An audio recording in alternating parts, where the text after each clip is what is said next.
응답하여 주시옵소서. 예수님의 이름으로 기도드리옵나이다. 아멘. 우리의 삶을 여러 가지 생활로 좀 구분지어 볼 수 있습니다. 저는 동의하지 않지만 우리가 보통 예수 믿는 사람이 그 신앙과 관계된 행위를 하는 것, 그걸 우리는 신앙생활이라고 말합니다. 제 생각은, 제 개인적인 생각은 예수 믿는 사람이 사는 모든 생활은 다 신앙생활입니다. 그러나 일반적으로 사람들이 그렇게 생각하지 않죠. 뭐 신앙생활 열심히 해야 되지 이러면 자기 신앙과 관계되고 뭐 교회 열심히 나오고 예배 열심히 드리고 기도 열심히 하고 이런 것들을 열심히 한다고 하지 않습니까? 그렇게 봤을 때 여러분 신앙생활은 영적인 생활입니다. 하나님과 관계되는 생활이기 때문에 여러분 신앙생활과 여러분 가정생활은 어떤 차이가 있습니까? 또 여러분 신앙생활과 여러분 직장생활도 있지 않습니까? 또 여러분 사업을 하면 사업 운영하는 거다. 신앙생활을 하는 거하고 우리 학생들은 학업생활, 학교생활 하는 거하고 신앙생활 하는 거하고 그에 대한 여러분의 어떤 개념이 정리되어 있습니까? 어떤 인식을 가지고 그 생활에 대해서 여러분 살아가고 있습니까? 제가 잘못되게 생각하는지는 모르겠지만 제가 생각하는 것으로는 많은 성도들이 뭐 가정생활이나 학교생활이나 직장생활이나 사업하는 것들은 실질적인 문제다, 현실적인 문제다 그렇게 생각하고 신앙생활은 좀 초월적이고 덜 실제적이고 덜 현실적인 그 삶의 영역으로 그렇게 이해를 하지 않는가, 그런 영향이 있지 않는가 그런 생각을 합니다. 그래서 가정생활이나 직장생활, 학교생활을 우선순위에 두지, 그리고 아주 민감하게 반응합니다. 왜? 현실적인 문제고 실제적인 문제니까, 당면한 문제니까. 그에 비해서 신앙생활은 좀 초월적인 문제고 덜 현실적인 문제고 좀 그래서 좀 영적인 생활이고, 그래서 항상 뒷순위로 미루는 경향, 당연히 그렇게 해야 되는 거 이렇게 받아들이지 않는가 하는 생각합니다. 그래서 이런 생각하죠. 많은 성도들이 가정이 편안해야 신앙생활 잘할 수 있다. 사업도 잘 되고 직장생활 잘 돼야 내가 교회에 와서 봉사도 하고 또 교회를 헌신하고 섬기는 것도 잘할 수 있다. 이런 생각을 한단 말이죠. 여러분 만약에 여러분의 생각이 그런 생각, 가정생활이 잘 되고 직장생활이 잘 되고 또 사업이 잘 됨으로 말미암아 신앙생활도 또 원만하게 또 더 많이 더 적극적으로 해야 되고 할 수 있다라는 생각을 가지고 있다면 그런 생각을 이제 오늘 완전히 비우시고 내 믿음 생활과 영적 생활의 여파가 내 가정과 직장과 내 사업과 내 학업과 내 일생 일대에 결정적인 영향을 미친다. 내 삶에 전반적인 영향을 미치게 된다 하는 그런 구조로 의식이 바뀌게 되시기를 바랍니다. 그렇게 돼야 되는 거예요. 예수 믿음으로 말미암아 우리 가정이 변하게 되고 예수 믿음으로 말미암아 제일 먼저 내 자신이 바뀌게 돼요. 내 자신이 변화돼야 되고 그리고 내 가정이 변화되고 예수 믿고 살아가는 그 가운데 내 직장 생활이 전혀 똑같은 직장, 똑같은 일을 하지만 그 직장의 어떤 에서의 내 삶의 어떤 누림이 전혀 달라지는, 또 사업의 개념도 달라지고 내 꿈도 달라지고, 그래서 결국 어느 날 내가 예수님을 영접하고 예수 믿는 사람이 된 결과로 내 인생이 바뀌어져 버리는 그런 삶이 정상적인 것입니다. 이게 정상적인 순서예요. 그래서 예수를 믿는 것입니다.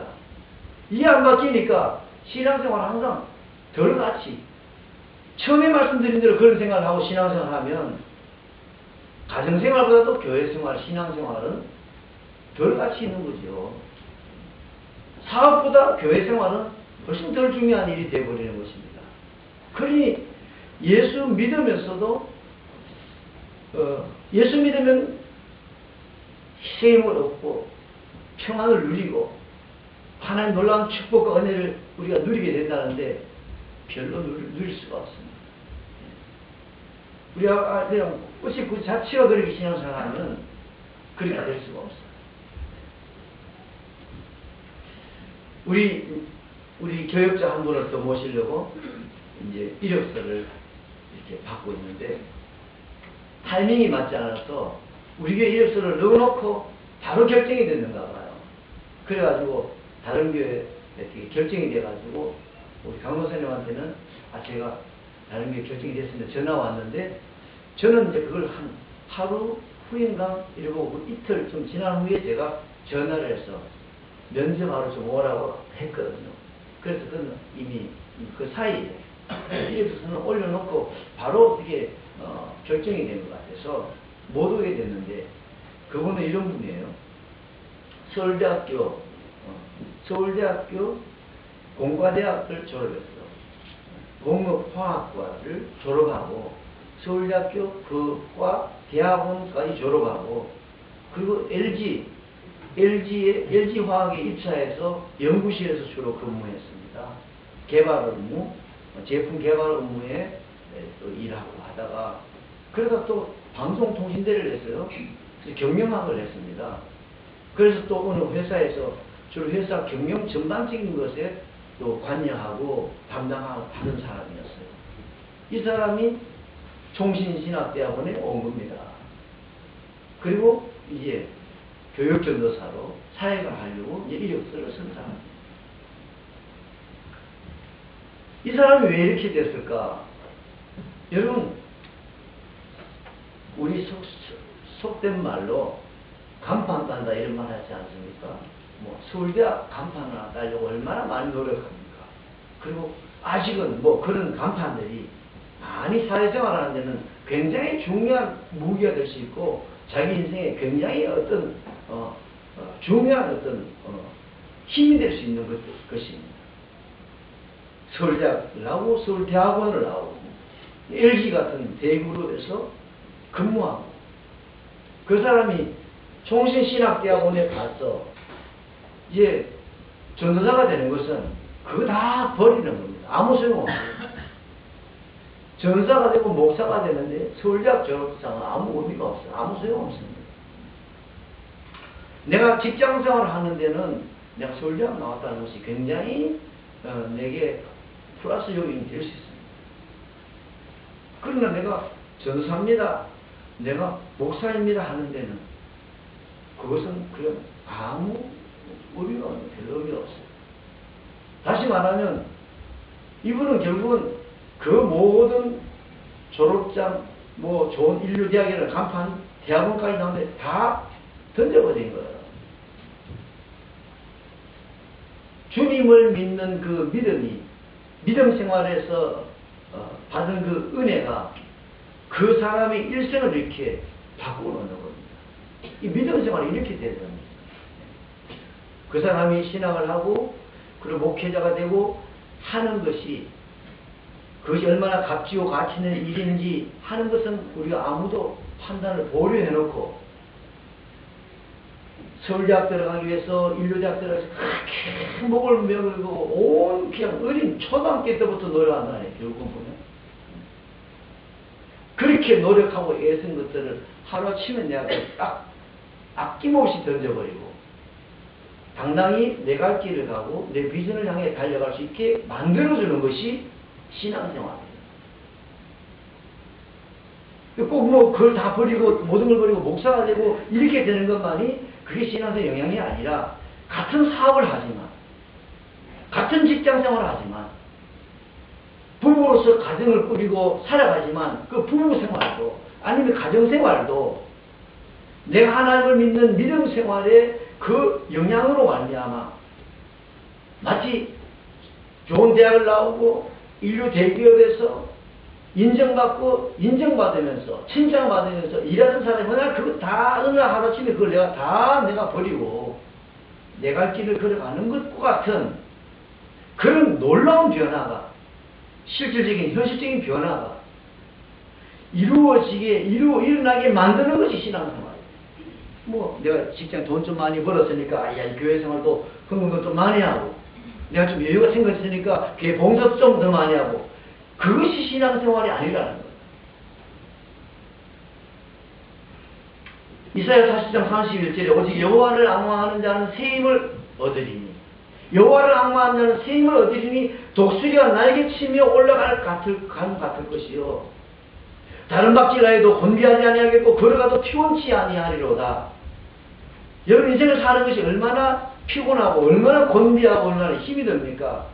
여호와를 앙망하는 삶 중에서 내가 직장 생활하고 사업을 하고 가정을 꾸리고 자식을 기르는 내 삶이 다른 박질에도 곤비치 아니하고 그래도 그리고 피곤치 않은 내가 되어버리는 것입니다.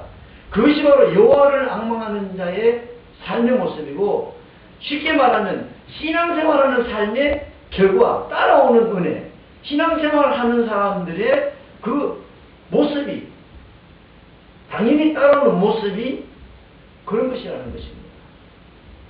지금까지 신앙생활을 하노라고 했지만, 내가 5년을 믿고 10년 믿고 20년 믿어왔지만 내 신앙생활이, 나의 영적생활이, 내 실제 삶, 내 가정생활과 대인관계와 직장생활과 내 삶에 미치는 영향이 너무나 미미했다면 2011년도부터는 대전환점이 되기 바랍니다. 교회 나와 예배함으로 말미암아 이번 주 안에 내 직장생활이 달라지고, 오늘 나와 하나님 말씀을 더 들음으로 말미암아 오늘 주 앞에 나와서 한번 기도함으로 말미암아 가정에서의 내 말과 내 삶의 모습이 달라지고, 그러니까 내가 오늘 하나님께 나와서 내 믿음 생활, 내가 하나님께 드린 예배와 말씀과 기도와 이런 것들이 그냥 나에게 그대로 묻어나서 내 가정에 영향을 미치고, 내 직장에 영향을 미치고, 내 사업에 영향을 미치고, 나를 만나는 사람들에게 영향력을 미치고, 이렇게 되는 이런 놀라운 대전환의 역사가 일어나기 바랍니다. 이런 의식 구조, 이런 삶의 구조와 구조가 바뀌려고 하면 가장 효과적인 것은 표적을 경험하는 겁니다. 기적을 경험하는 것이죠. 기적과 표적의 차이는, 그 기적은 여러 가지 일어날 수 있지 않습니까? 우연히 기적이 일어났다.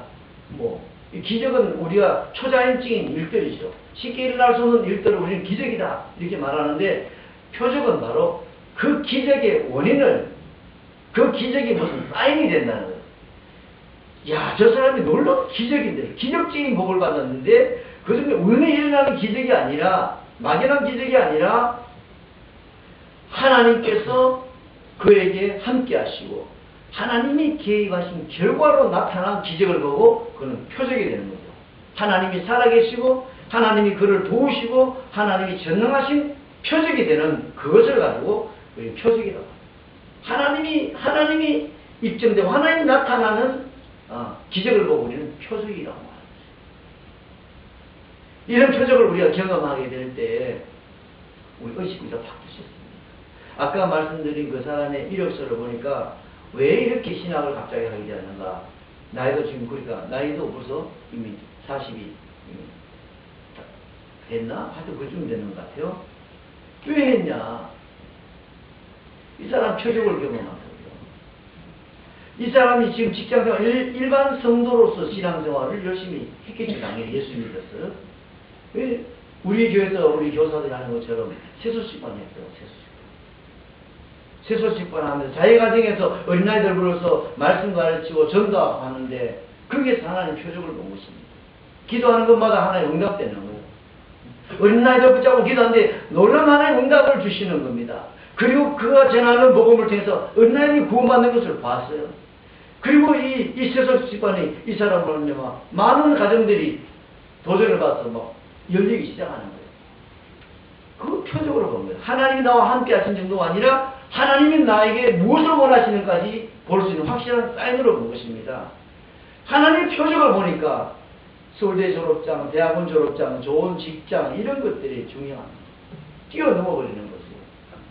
그게 연연하는 삶이 아니라 그것을 이미 초월하는 삶을 사는 것입니다. 그래서 다 정리하고 신앙을 하겠다고 말했습니다. 물론 여러분, 기적을 경험한다고 모든 사람들이 다 변하는 것은 아닙니다. 광야 생활할 때 이스라엘 민족들만큼 엄청난 기적을 경험한 사람들, 그 수많은 기적을 경험한 사람들 없습니다. 그러나 광야에서 이스라엘 백성들을 보면 애국에서 10가지 재앙을 경험하고 광야길 속에서 하나님의 불기둥, 구름기둥 눈으로 보면서도 그들은 가치관이나 의식 구조가 변하지 않았습니다. 수많은 표적을 보아서는 그들은 변하지 않았습니다. 그래서 결국은 하나님 주신 가나안 땅에 들어가지를 못했죠. 그러나 여러분, 분명한 사실은 확실한 믿음으로 한번 살아보겠다 하는 열린 마음을 가지고 정말 주님이 나와 함께 하심을 내가 깨닫기만 한다면, 확실하다면 정말 내가 믿음으로 살겠다는 그런 간절한 마음, 아니 더 내가 온전한 믿음으로, 확실한 믿음으로 살기 원해서 뭔가 정말 나도 하는 그런 사인을 한번 보고 싶고 하나님 살아계신 증거를 한번 내가 경험해보고 싶다고 갈망하는 사람에게 있어서 나타난 표적은 그의 영적 생활에 강력한 효력을 발휘하게 되고, 그런 표적을 통해서 그 영적 생활에 변화가 온 사람은 그 여파는 그 일생일대에 엄청난 영향력을 미치게 되는 그런 결과가 나타나는 것이지. 그래서 기도원 같은 사람은 하나님 사인을 좀 주세요. 그렇습니다. 미디안 사람을 물리치고 민족을 구원하라고 하시는 그 하나님의 명령을 들었을 때 자기는 농사꾼이었습니다. 어떻게 미디안과 싸워야지? 내가 군인도 아닌데, 군사력도 없는데 도무지 말도 안 되는 명령이 떨어졌을 때 이 기도원은 믿음의 사람입니다. 하나님을 두려워하고 하나님께 복종할 줄 아는 사람입니다. 그렇지만 너무나 마음이 두려웠습니다. 아무 방법이 없었어요. 그래서 하나님, 내가 하나님 뜻대로 내가 순종을 하겠는데 마음이 들었습니다. 하나님 나와 함께 하신다는 증거를 한번 좀 보여주세요. 의심을 위한 증거를 요구하는 게 아니라 하나님의 존재를 의심해서 또 불순종을 위해서 증거를 한번 보여보세요. 증거 보여주면 내가 믿겠습니다. 이게 아니고 이미 믿습니다. 믿지만 믿음 생활하는 가운데 닥친 엄청난 사명 아닙니까? 우리가 신앙생활 하는 중에 그냥 평범할 때는 믿습니다, 아멘이라고 할 수 있는데 어떤 때는 내가 감당하지 못할 오다가 떨어질 수 있습니다. 내가 도저히 감당할 수 없는 사명이 주어질 수 있습니다. 그렇게 내가 하나님을 의심하는 건 아니지만, 하나님의 존재를 내가 의심하는 건 아니지만 그 엄청난 일을 내가 감당하고 수용하기에는 너무나 내가 연약할 수 있습니다. 그럴 때 하나님 표적을 좀 보여주세요. 할 수 있지 않습니까? 바로 기도원이 그런 경우지요. 그래서 하나님께서 하나님 앞에 이슬을 내리게 해달라고 기도하지 않습니까? 하나님께서 그 사인을 보여주었습니다. 기도원은 딱 2번 요구했습니다. 한 번 더 보여주세요. 하루, 이틀 밤, 이틀 새벽, 하나님 한 번만 더 보여주세요. 예, 그랬습니다.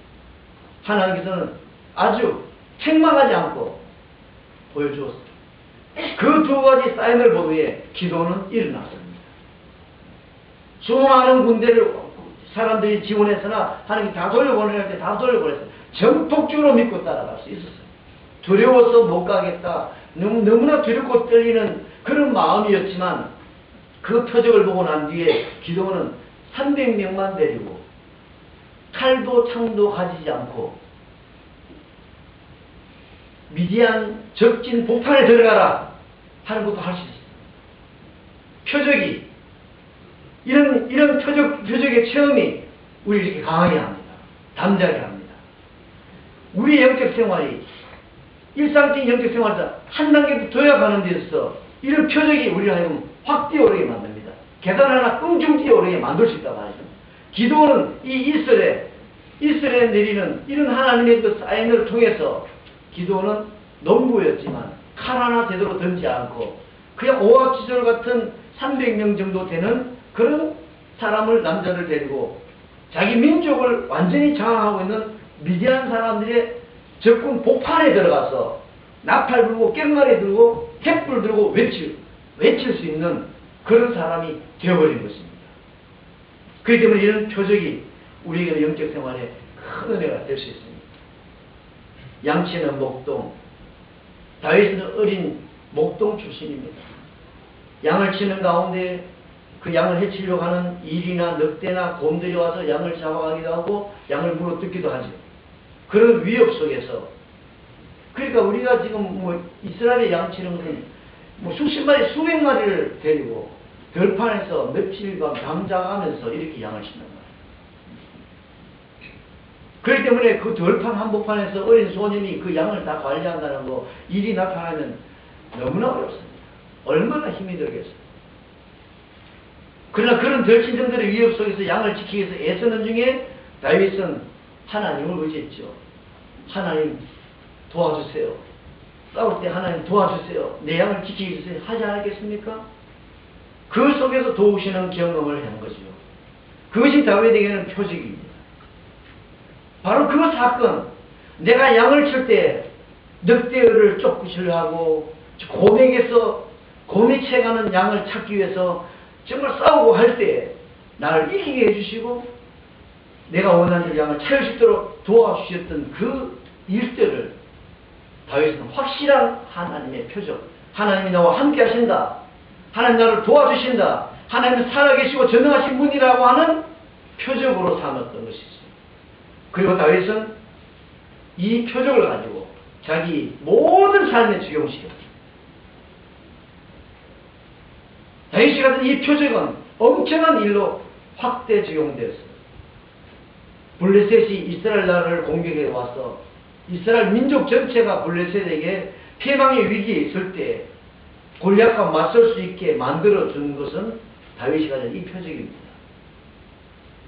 양을 지킬 때, 늑대와 싸울 때 하나님 도와주셨지.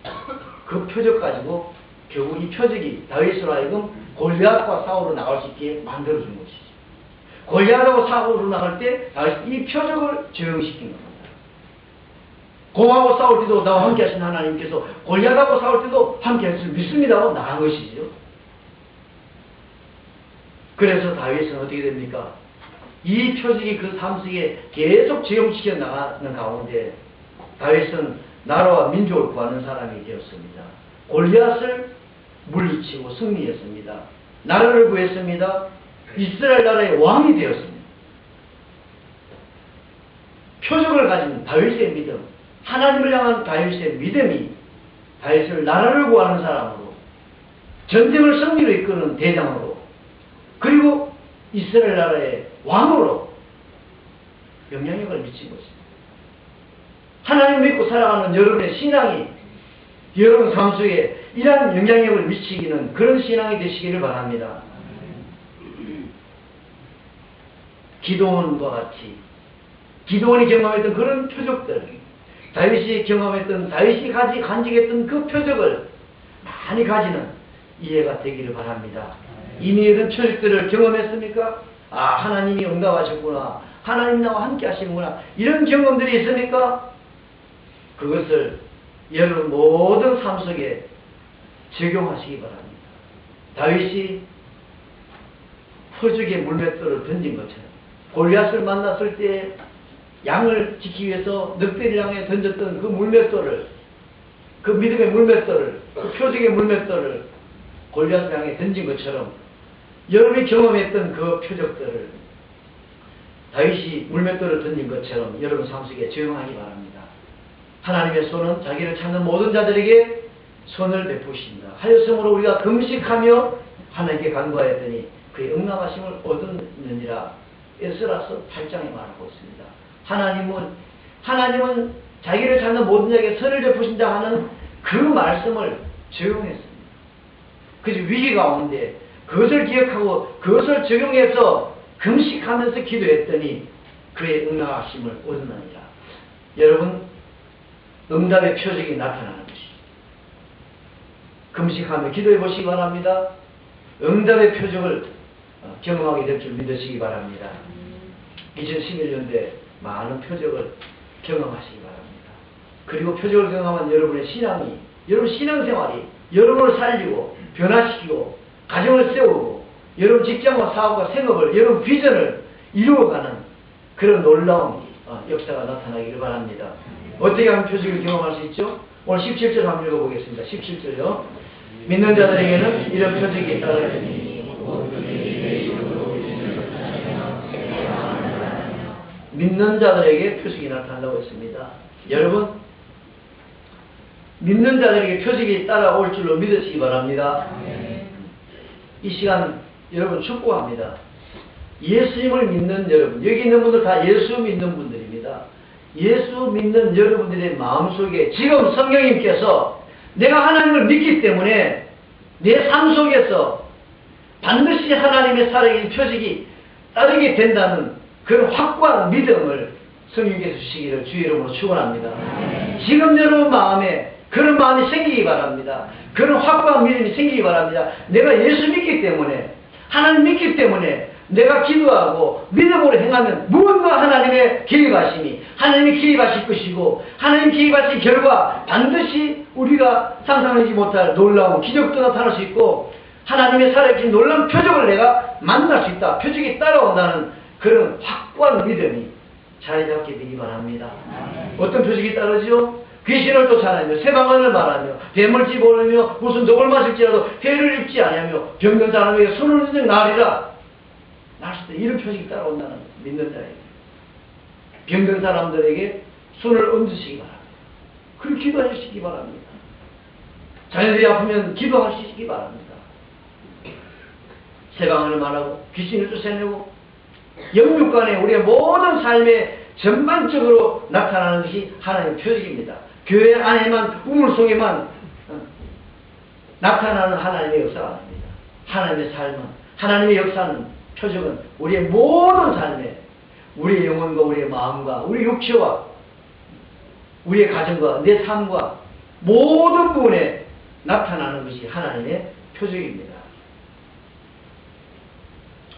여러분, 독을 마실지라도 해를 받지 않는다 했어요. 독은 절대로 마시기 바랍니다. 저 책임지지 않습니다. 성경 문자적으로 해석할 수 있겠지만 독을 마셔도 해를 받지 않는다. 저는 이 말의 의미를 이렇게 생각합니다. 이런 일들은 오늘도 여전히 일어나고 있다고 나는 믿습니다.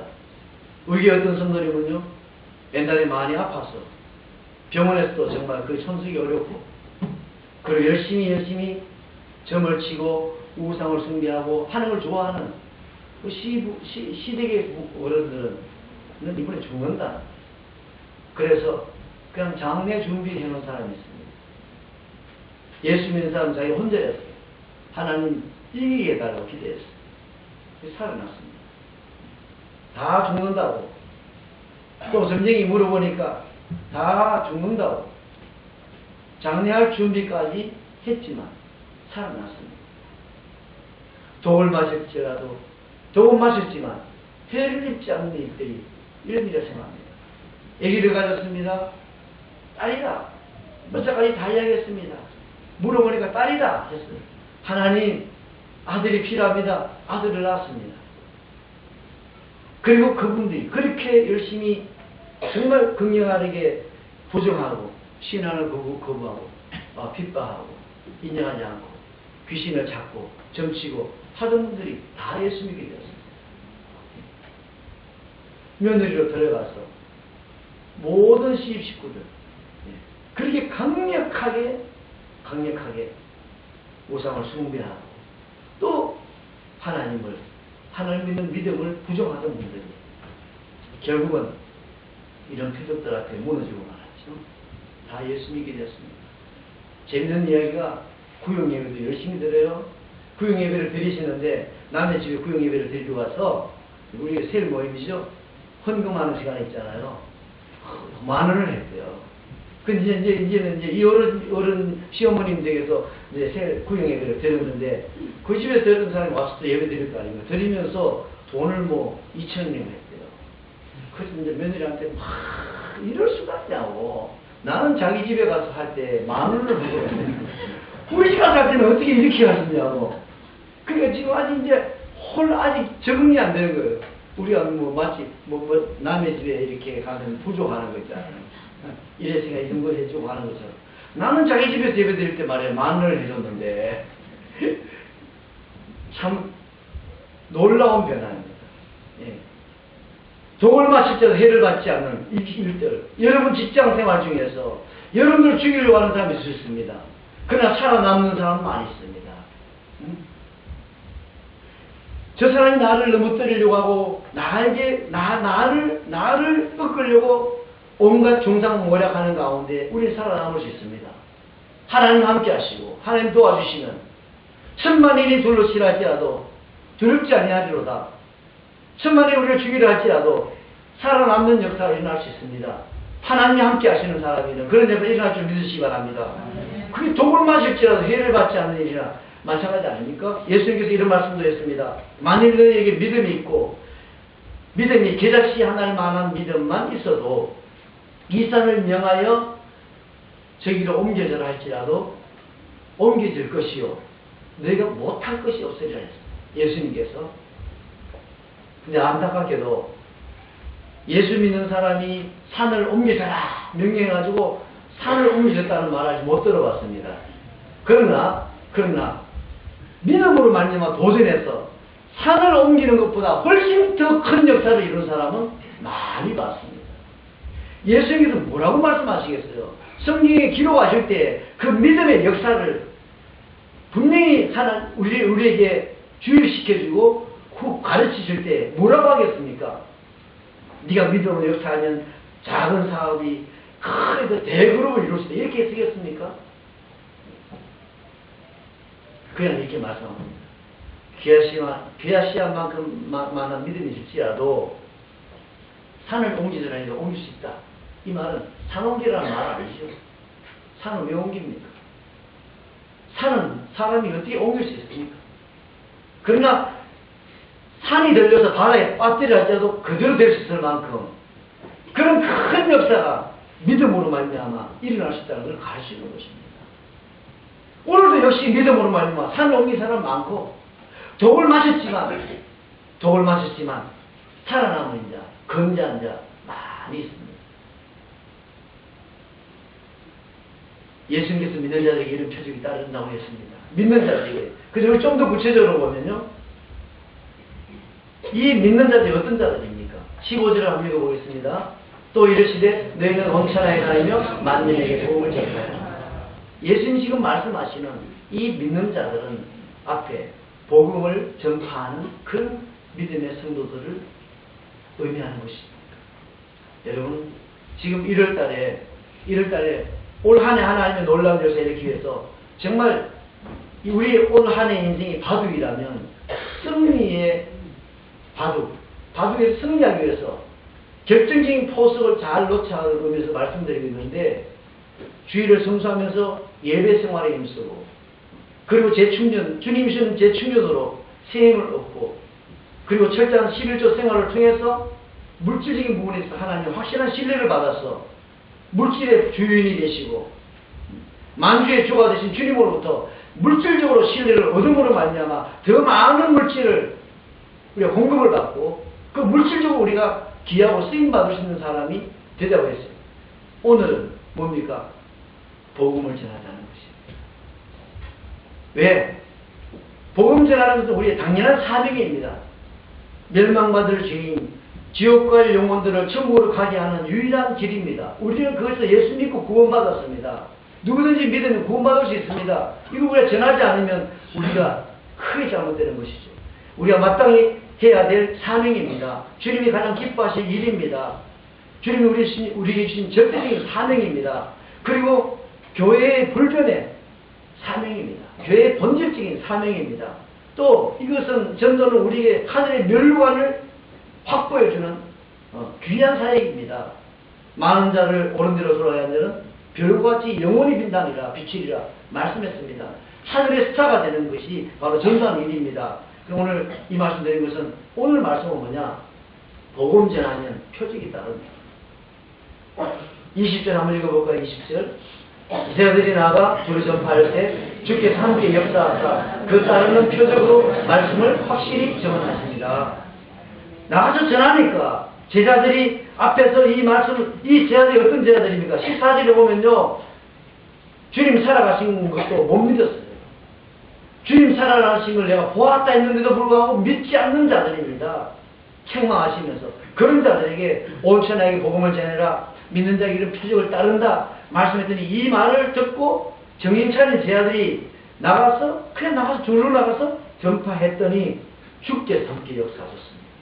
주께서 따르는 표적으로 확실한 증언을 해주셨습니다.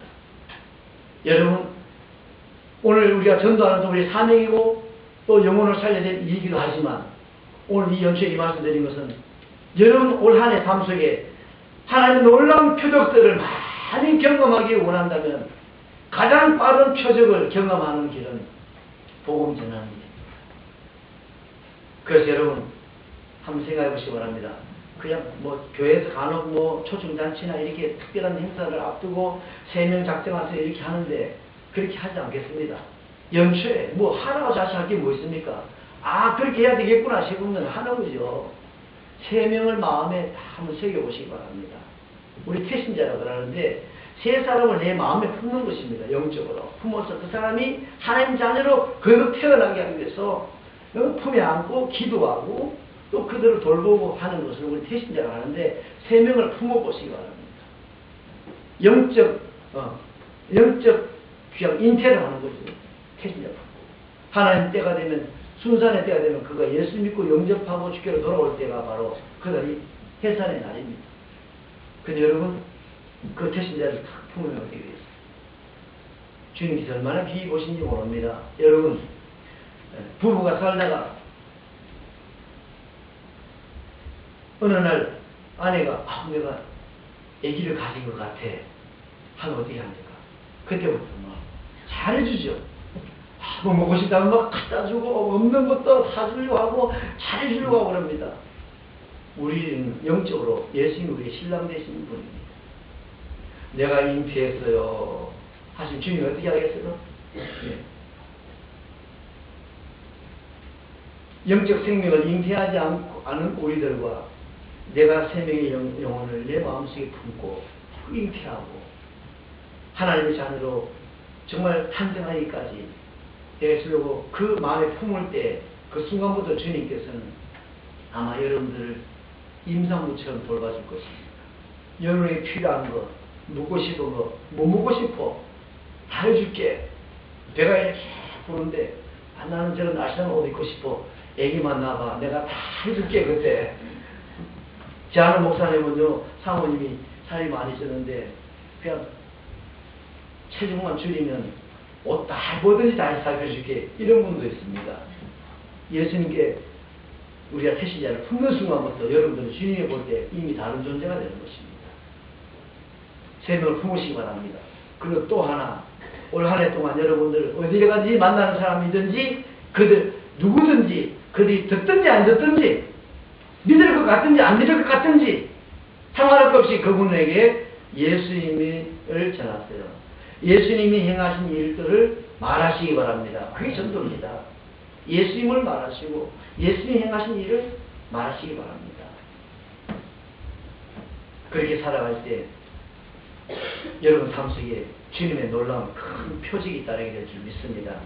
사도행전에 가장 많은 놀라운 기적들이 다 기록되어 있습니다.